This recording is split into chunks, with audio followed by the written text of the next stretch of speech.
Le président Biden s'est félicité du sommet du G7, soulignant que tous les acteurs étaient conscients des défis auxquels ils étaient confrontés.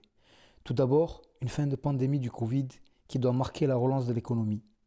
Ensuite, rappelant la contribution des USA de 500 millions de doses de vaccins, dont 80 millions déjà distribuées, sans compter 502 millions de doses supplémentaires qui portera à 1 milliard de doses la contribution américaine.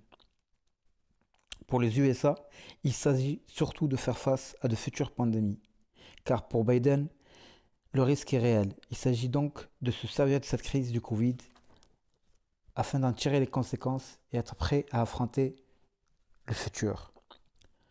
Sur le volet économique, rappel de l'impôt de 15% sur les bénéfices faits par toute entreprise à travers le monde, impôt qui devra être payé dans le pays où les bénéfices sont réalisés. Cela servira à financer la construction de nouvelles infrastructures et ainsi créer des emplois. Tout cela contribuera à la relance économique. D'un point de vue des valeurs, le président a rappelé que les USA étaient un cas unique dans le monde. En effet, cette nation n'a pas été bâtie sur un concept géographique, une religion ou une ethnie, mais sur une idée, celle que tout homme et femme sont égaux. Spécificité qui, qui lui permet d'avoir de nombreux alliés de tous horizons, tels que le Japon et l'Inde par exemple. Lutter contre la corruption, le cyber-rançon sont autant de sujets qui tiennent à cœur au président Biden, invitant ses alliés à se mettre en marche dans ces domaines, ainsi que le climat et la relance de l'économie.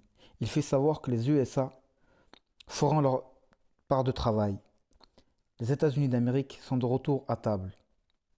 Concernant le plan des relations internationales, Biden se réjouit de se rendre au sommet de l'OTAN, organisation utile à la sécurité des États-Unis d'Amérique et à celle de ses États membres, rappelant que lors de l'événement du 11 septembre 2001, l'OTAN s'était rangée aux côtés des États-Unis d'Amérique et qu'il ne fallait surtout pas l'oublier.